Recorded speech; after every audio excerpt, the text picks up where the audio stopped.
Yes, we are live now. Hello friends, this is Raman and welcome to Team Excellent. हमने previous lectures जो offline mode में करा था, तो हमने स्टार्ट किया था जीआई कौन कौन से मॉलिक्यूल शो करते हैं, जीआई शो करने के क्या कंडीशंस थे। तो हमने जीआई शो करने के 3 कंडीशन पढ़े थे। सबसे पहला, जरा सा क्विक रिकैप कर लेते हैं। सबसे पहला कंडीशन हमारा था कि रोटेशन शुड बी रिस्ट्रिक्टेड, और रोटेशन कहाँ कहाँ पे रिस्ट्रिक्टेड होते हैं इसकी हमने पूरी लॉजिक जान रखा था। कहाँ कहाँ पे रिस्ट्रिक्टेड होते हैं, जरा सा रिकैप कीजिए सर। जहाँ पे मल्टीपल बॉन्ड्स हो, और मल्टीपल बॉन्ड्स में जीआई होने के लिए स्पेशली डबल बॉन्ड की चर्चा हुई थी। मतलब कि जहाँ पे डबल बॉन्ड होगा वहाँ पर जीआई रोटेशन रिस्ट्रिक्टेड होगा। यस, तो रोटेशन रिस्ट्रिक्टेड की पहला कारण जो था वह डबल बॉन्ड का होना था। दूसरा कारण, साइकिल जहां पे होते हैं तो साइकिल के अबाउट भी रोटेशन रिस्ट्रिक्टेड होता है। और third one, last is steric hindrance, जहां पे बल्कि ग्रुप लगे होंगे वहां पर भी रोटेशन लॉक्ड होगा। कंपाउंड्स अपने आप को सबसे दूर, जैसे कि इस वाली पोजीशन में आकर के लॉक्ड कर लेंगे। ये अगर मैंने आपको बताया था कि अगर कंपाउंड ऐसे है, ऐसे, तो ये ऐसे ना होकर के, ऐसे ना होकर के ऐसे हो जाएंगी। सबसे maximum distance separated, maximum separation पे चीज़ें जाके लॉक हो जाएंगी, ताकि स्टेरिक हिंड्रेंस मिनिमम रहे। तो ये 3 कंडीशंस बताए गए थे।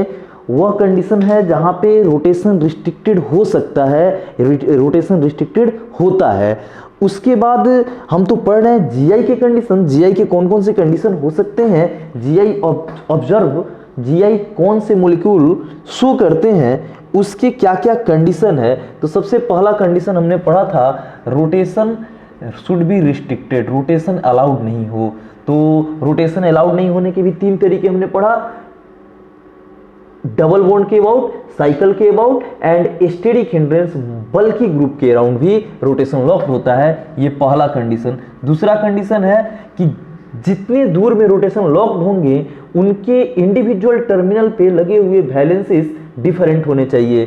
तो वैलेंसेस डिफरेंट होने चाहिए, इंडिविजुअल टर्मिनल पे लगे हुए ग्रुप्स डिफरेंट होने चाहिए, सेम नहीं होने चाहिए। तीसरा कंडीशन है कि सर टर्मिनल्स पे जितना दूर रोटेशन लॉक्ड है तो एक किनारे से शुरू होकर के दूसरे किनारे तक लॉक्ड रहा होगा, तो उन दोनों किनारों पे लगे हुए ग्रुप्स आपस में सेम प्लेन में होने चाहिए, मतलब कि परपेंडिकुलर प्लेन में नहीं होने चाहिए। तो ये 3 कंडीशन हैं हमारे किसी भी मॉलिक्यूल्स के जीआई शो करने की। ये कंडीशन अगर मॉलिक्यूल सेटिस्फाइड कर रहा होगा तो मोस्ट प्रोबेबल सबसे ज्यादा चांसेस बनेंगी कि वह मॉलिक्यूल जीआई शो करेगा। लेकिन हमने ये भी बताया था कि जीआई शो करने के लिए अगर कंडीशन कहीं पे थियोरेटिकली अप्लाइड हो भी रहा हो, सेटिस्फाइड हो भी रहा हो, फिर भी कंपाउंड कभी कभी जीआई शो नहीं करता है, अपनी कॉमन बुद्धि लगानी है और तय करना है कि सर उसका सिस ट्रांस एग्जिस्ट करता है कि नहीं। जीआई शो करेगा तो सिस ट्रांस डेफिनेटली एग्जिस्ट करेगा। अगर सिस ट्रांस नहीं एग्जिस्ट कर रहा मतलब कि जीआई शो नहीं करेगा। ओके, तो हम इस पूरी कहानी को, हमारे पास बोर्ड पे 12 क्वेश्चंस हैं, इन 12 क्वेश्चंस को हम करते हैं। आजा बेटा, देख ये मॉलिक्यूल हमारा जीआई शो करेगा कि नहीं, तो वही 3 कंडीशन हम अप्लाई करेंगे। अगर तीनों कंडीशन सेटिस्फाइड हो गया तो यह कंपाउंड या मॉलिक्यूल जीआई शो करेगा, अदरवाइज डोंट शो जीआई। तो पहला कंडीशन है रोटेशन शुड बी रिस्ट्रिक्टेड। क्या सर रोटेशन रिस्ट्रिक्टेड है? हाँ, रोटेशन रिस्ट्रिक्टेड है। लेकिन साइकिल में 2 कंडीशंस होता है। अगर केवल साइकिल है, उसमें मल्टीपल बॉन्ड नहीं है, बोले तो डबल बॉन्ड नहीं है, तो बेटा सिर्फ साइकिल के अबाउट जीआई शो करोगे। मतलब कि रोटेशन तो लॉक्ड है ना यहाँ पे, दो एक तो रिंग के अबाउट, साइकिल के अबाउट भी रोटेशन लॉक्ड है। किसी भी 2 टर्मिनल को ले लो, रिंग के किसी भी 2 कार्बन को ले लो, वहां पे रोटेशन लॉक्ड है। दूसरा, सर इस डबल बॉन्ड के अबाउट भी रोटेशन लॉक्ड है। तो सबसे पहले हम डबल बॉन्ड के अबाउट देखते हैं। अबाउट डबल बॉन्ड हम बातें तय करेंगे। तो सर ना भूलो कि ये कार्बन पे एक हाइड्रोजन लगा होगा और इस कार्बन पर भी एक हाइड्रोजन लगा होगा। सर क्या पहला condition rotation should be locked, क्या रोटेशन लॉक्ड है? Yes, rotation should be restricted, yes rotation restricted है। दूसरा, टर्मिनल पे जितना दूर रोटेशन रिस्ट्रिक्टेड है, कहाँ हम डबल बॉन्ड के अबाउट देख रहे हैं तो डबल बॉन्ड यहीं पे रोटेशन रिस्ट्रिक्टेड है, तो ये एक टर्मिनल हो गया और दूसरी टर्मिनल ये हो गई। इस टर्मिनल पे लगे हुए ग्रुप्स आपस में डिफरेंट होने चाहिए। हाँ सर डिफरेंट है, इस टर्मिनल पे लगे हुए ग्रुप्स आपस में डिफरेंट होने चाहिए। यस सर डिफरेंट है, मतलब कि सेकेंड ग्रुप भी पास कर गया, सेकेंड कंडीशन भी पास कर गया। And this one is our third and last condition. अगर ये थर्ड कंडीशन पास कर गया then that compound should show G I. तो थर्ड नंबर जो हमारा है वह क्या है कि सर टर्मिनल पे लगे हुए वैलेंसीज इंडिविजुअल टर्मिनल पे नहीं, इस टर्मिनल और इस टर्मिनल दोनों टर्मिनल पे लगे हुए वैलेंसीज वो आपस में सेम प्लेन में होने चाहिए। और हमने डायग्राम मोलिकुलर ऑर्बिटल डायग्राम बना करके दिखाया था कि अगर डबल बॉन्ड ऑड नंबर में हो, अगर डबल बॉन्ड लगातार हो और ऑड नंबर में हो तो टर्मिनल पे लगे हुए वैलेंसी सेम प्लेन में होती है। सर यहाँ पे एक ही है, ऑड नंबर में है तो टर्मिनल पे इस टर्मिनल और इस टर्मिनल पे लगे हुए वैलेंसी सेम प्लेन में होंगे। Third one also satisfied, then this G I should be shown. But book ऐसा नहीं बोलता, बुक बोलता है यहाँ पे जीआई शो नहीं करता है। क्यों? तो भाई जीआई शो करने का जो सबसे बेसिक क्राइटेरिया है वो ये कि उस कंपाउंड के दो आइसोमर एग्जिस्ट करने चाहिए। ज्योमेट्रिकल आइसोमर्स हैं तो सिस ट्रांस एग्जिस्ट करना चाहिए, या अगर सिस ट्रांस नहीं भी है तो ई जेड एग्जिस्ट करना चाहिए। बाद में बता करेंगे, सिस ट्रांस तो आपको कुछ आइडिया हो चुका है और हम बाद में ई और जेड मतलब कि उस पे दो ग्रुप्स डिफरेंट होने चाहिए। चलो जरा देखते हैं, मतलब कि अभी अब अगर हम कुछ नहीं जानते हैं तो सर ये तो जरूर जानते हैं ना कि सिस और ट्रांस दो फॉर्म होता है, जीआई शो करता है कंपाउंड, तो ये सिस ट्रांस एग्जिस्ट करना चाहिए। सर ये कौन सा है डबल बॉन्ड के अबाउट, ये सिस है या ट्रांस है? सर डबल बॉन्ड के अबाउट दो सेम ग्रुप सेम साइड में है, देन इट विल सिस तो एग्जिस्ट किया, लेकिन इसके ट्रांस एग्जिस्ट करेगा या नहीं? ट्रांस एग्जिस्ट करने के लिए कंपाउंड को कैसे दिखना चाहिए? तो सर ट्रांस एग्जिस्ट करने के लिए कंपाउंड को इस डबल बॉन्ड के अबाउट लगे हुए दो ग्रुप डिफरेंट साइड में होने चाहिए, H और H। डबल बॉन्ड के अबाउट जो दो सेम ग्रुप हैं उन्हें आपस में डिफरेंट साइड में होने चाहिए। है सर, और लेकिन ये यहां से यहां तक आने में इधर 1 2 3 4 कार्बन का गैप भी है, तो हमें 4 कार्बन की गैप पूरी भी करनी होंगी। 1 2 3 4, इन दोनों को मिला दो। ऐसे देख, ये वाला एक साइड में, एक वाला ये वाला सेम साइड में है तो सिस बोले थे, सेम साइड में है तो सिस बोले थे। यहां पे H इस साइड में है हमारा, H हमारा इस साइड में आया तो दूसरा H इस डबल बॉन्ड के अपोजिट साइड में है, दूसरे साइड में है, तो ये सर ट्रांस कही जाएगी। लेकिन आपको नहीं लग रहा कि there is a high twisting high angle strain, मतलब कि इस ट्रांस में इस फॉर्म में हाई एंगल स्ट्रेन है। इतना एंगल स्ट्रेन मॉलिक्यूल की एग्जिस्टेंस के लिए अलाउड नहीं है, हाई एंगल स्ट्रेन, और ट्रांसफॉर्म डज नॉट एग्जिस्ट। इतने एंगल स्ट्रेन में मॉलिक्यूल की एग्जिस्टेंस संभव नहीं है, ये मॉलिक्यूल एग्जिस्ट नहीं करता। और जीआई होने के लिए सबसे प्राइमरी कंडीशन है कि सर उसके दोनों रूप को एग्जिस्ट करना चाहिए, दोनों रूप को नेचर में फाउंड होनी चाहिए। लेकिन यहां पर सिस तो मिलता है लेकिन ट्रांस नहीं मिलता, इसलिए हम नहीं बोलेंगे कि यह कंपाउंड जीआई शो कर रहा है। सर कंडीशन तो अप्लाई हुआ, condition is just treated like as a trick, एक ऐसी ट्रिक जिसकी इफिशियंसी काफी ज्यादा है तो हम फ्लुएंटली उसको यूज करते हैं, लेकिन कुछ अच्छे क्वेश्चंस में हम ट्रिक के सहारे नहीं बना पाएंगे, हम उसको कंसेप्ट के सहारे ही बनाएंगे। इतना तक क्लास में हो चुका था ऑफलाइन। आगे बढ़ते हैं, है ना। आप बिल्कुल पूरा एक्सप्लेनेशन लिखेंगे, सिस तो एग्जिस्ट कर रहा है सर इसका, लेकिन जब इसकी ट्रांस एग्जिस्ट करने की बारी आएंगी तो एंगल स्ट्रेन काफी ज्यादा हो जाएगा और इस इतने एंगल स्ट्रेन को कंपाउंड अलाउ नहीं करता एग्जिस्ट होने के लिए। तो यहां पर ट्रांस एग्जिस्ट ही नहीं करता, बेटा अकेले सिस एग्जिस्ट करे तो उसको जीआई नहीं कहते, इसलिए यहां पर जीआई शो नहीं होगा। This one is second. तो सर यहाँ पर क्या, अच्छा कोई अच्छा बच्चा बोले अच्छा सर डबल बॉन्ड के अबाउट नहीं किया ना, रिंग के अबाउट। चलो भाई रिंग के अबाउट किसी भी दो कार्बन को लूं तो ये हाइड्रोजन हाइड्रोजन सेम आ गया ना बेटा टर्मिनल पे, तो वहां भी नहीं करेगा, अबाउट रिंग भी नहीं करेगा। लेकिन रिंग में अगर डबल बॉन्ड दिख जाए, मल्टीपल बॉन्ड दिख जाए, तो आप दोनों के अबाउट जरूर एक बार चेक करना, डबल बॉन्ड के अबाउट भी और रिंग के अबाउट भी। पक्का है? तो अगर मैं अबाउट रिंग कर लूं, एक बार जरा मेहनत कर ही लूं मैं, अबाउट रिंग के अबाउट अगर मैं इसकी फिजिबिलिटी चेक करूं कि ये जीआई शो करेगा या नहीं करेगा, तो about ring first condition rotation should be allowed, rotation should be restricted, sorry restricted not allowed, rotation should be restricted. Sir ring के अबाउट रोटेशन रिस्ट्रिक्टेड होता है तो ये ठीक है, ये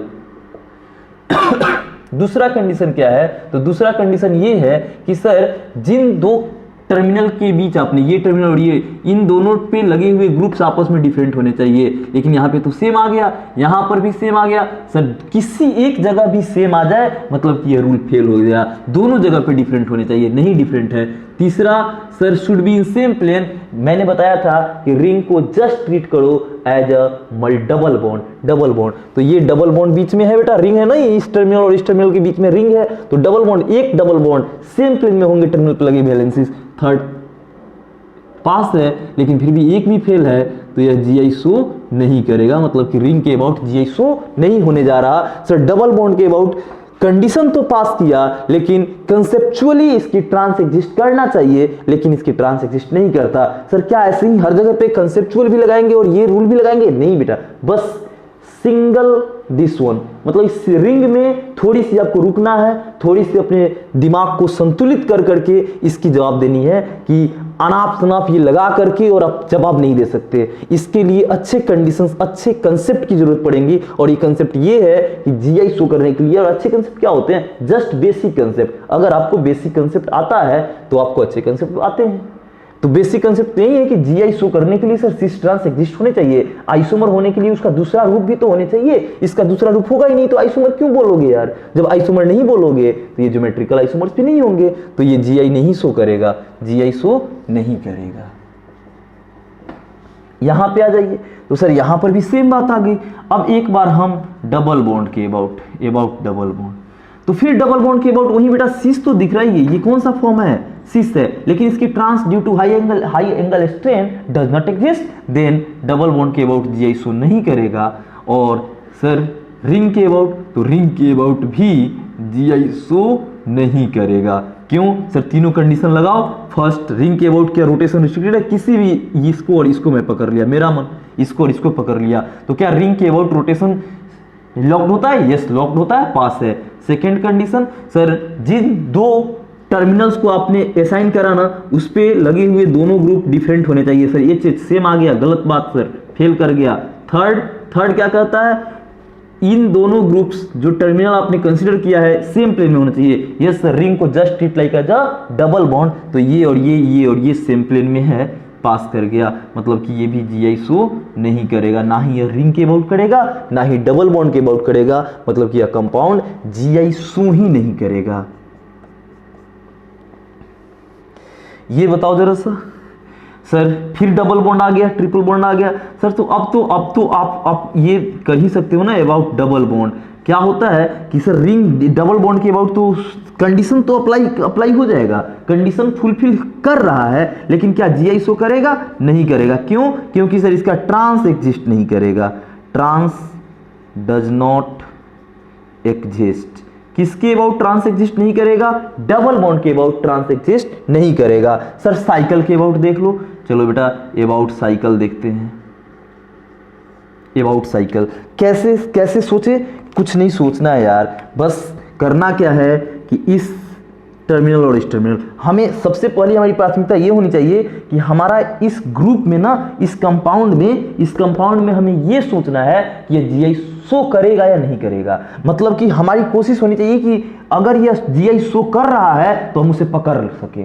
तो जीआई शो कहां करेगा बेटा? जहां पे ग्रुप्स निकले होंगे। अब यहां और यहां करके तुम काम करोगे, जीआई शो नहीं करेगा। लेकिन यहां पर वैलेंसीज निकले हुए हैं, यहां पे वैलेंसीज निकले हुए हैं, यहां इस पॉइंट और इस पॉइंट को पकड़ो। क्या हमने रिंग में किसी भी दो टर्मिनल को पकड़ने के लिए बोला था ना, तो क्या इसको नहीं पकड़ सकते? बिल्कुल पकड़ सकते हैं। तो यहां पे एक CH3 नहीं कुछ है तो बेटा कार्बन है, कार्बन है तो 3 हाइड्रोजन भी रहेंगे। यहाँ पे वैलेंसीज नहीं दिखाया गया तो हाइड्रोजन है, यहाँ पे हाइड्रोजन है, CH3 है। बेटा यहाँ से यहाँ तक क्या रोटेशन लॉक्ड है? यस सर, रिंग के अबाउट रोटेशन लॉक्ड होता है। पहला कंडीशन सेटिस्फाई हो रहा है। दूसरा, टर्मिनल पे लगे हुए वैलेंसीज शुड बी डिफरेंट। क्या ये डिफरेंट है? यस। क्या this one is different? Yes. Third, second condition भी पास कर गया। थर्ड कंडीशन, सेम प्लेन में होना चाहिए। एक ही रिंग को डबल बॉन्ड ट्रीट करोगे, डबल बॉन्ड यहाँ पे 2 और ये वैलेंसीज दोनों सेम प्लेन में है, सेम प्लेन में है, मतलब कि यह GI शो करेगा, यह ज्योमेट्रिकल आइसोमेरिज्म को शो करेगा। किसके? About cycle, not about double bond. कोई बच्चा कहे कि सर हम यहां और यहां GI शो करा देंगे, नहीं यार, इसके अबाउट GI शो नहीं करेगा, इसके अबाउट GI शो करेगा।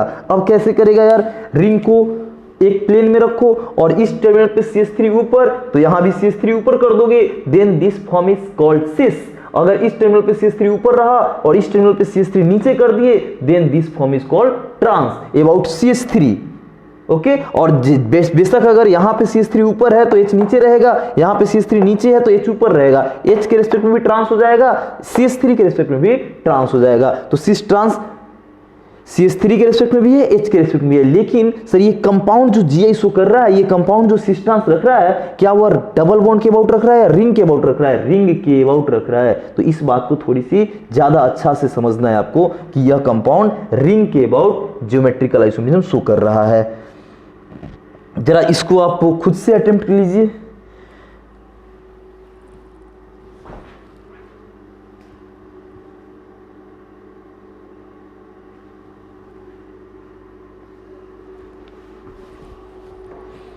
क्या लगा आपको? ये जो हमारी रिंग है, अच्छा एक पल यहां पे फिर आ जाए, ये क्यों एग्जिस्ट नहीं किया था? आपको लग रहा है carbon carbon single bond, carbon carbon single bond, carbon carbon ये छोटा है, लेकिन इस पॉइंट और इस पॉइंट, इस कार्बन और इस कार्बन को जोड़ने के लिए बड़ा लंबा डिस्टेंस हो जा रहा है। मतलब कि यहाँ पे कार्बन कार्बन सिंगल बॉन्ड का जो बॉन्ड लेंथ है वह अलाउड नहीं है, टूट चुका होगा, इतनी लंबा है कि बहुत कमजोर हो चुका होगा और टूट चुका होगा। अगर यह बॉन्ड लेंथ अलाउड हो जाता, यहां पर भी एक ग्रुप हो जाता, यहां पर भी एक ग्रुप हो जाता, तो ये बड़े आसानी से बॉन्ड लेंथ बहुत ज्यादा यहां पे डिफर नहीं करता और ये ज्वाइंट हो जाते। ये कैसे होता बेटा? एक एक कार्बन इधर रहता, एक कार्बन इधर रहता, तो ये हो सकता था। मतलब कि 6 मेंबर का ये रिंग है, एक इधर 7 मेंबर, एक इधर 8 मेंबर, तब ये बन सकते थे। तो ये एक वाली कंडीशन है। सर यहां पर भी हमारे पास 2-2 सीन आएंगी, एक डबल बॉन्ड के अबाउट और एक रिंग के अबाउट। हम सबसे पहले अबाउट डबल बॉन्ड देखते हैं। किसी के अबाउट अगर कंडीशन कंपाउंड GI शो कर दिया तो वह कंपाउंड GI शो कर देता है। तो यहां पे हम सबसे पहले डबल बॉन्ड के अबाउट, डबल बॉन्ड के अबाउट यहां पे है। सर 4 बॉन्ड दिखाओ, Y शेप बनाओगे ना sp2 पे, Y शेप, यहां पर भी उल्टा Y बनाओगे। तो सर ये तो सिस है हमारा, क्या इसका ट्रांस एग्जिस्ट करेगा? ये तो हमारा सिस है, क्या इसका ट्रांस एग्जिस्ट करेगा? देखते हैं। सबसे पहले ये बताओ कि क्या यहाँ पे रोटेशन लॉक्ड है? सर किसकी? रिंग आए ना और रिंग में डबल बॉन्ड दिख जाए तो आपको खुद से क्वेश्चंस करना चाहिए किसके अबाउट देख रहे हैं? तो डबल बॉन्ड के अबाउट देख रहे हैं, तो आप रोटेशन लॉक्ड भी डबल बॉन्ड के अबाउट देखेंगे। तो डबल बॉन्ड के अबाउट तो रोटेशन हमेशा और हमेशा ही लॉक्ड होता है सर। ओके, पहला कंडीशन हमारा यहाँ पे पास कर गया। दूसरा कंडीशन, टर्मिनल पे जितने दूर में लॉक्ड है, कहां से कहां तक लॉक्ड है? यहां से लेकर करके यहां तक। तो टर्मिनल पे लगे हुए वैलेंसीज, फिर से मैं एक बार रिपीट कर रहा हूं, टर्मिनल पे लगे हुए वैलेंसीज शुड बी डिफरेंट। क्या ये डिफरेंट है? सर इधर H है और इधर रिंग वाली पार्ट है, ये सर डिफरेंट है। नीचे में एक तरफ H है, दूसरी तरफ रिंग वाली पार्ट है। सेकेंड भी हमारा अलाउड है and this one is our third क्या कहता है कि सेम प्लेन में होनी चाहिए। सर डबल बॉन्ड है, ऑड नंबर में है, एक की संख्या में है, तो क्या ये वैलेंसीज और ये वैलेंसीज सेम प्लेन में नहीं होंगे क्या? यस बिल्कुल होंगे, should be in same plane. तो सर GI शो करेगा क्या? GI शो करेगा।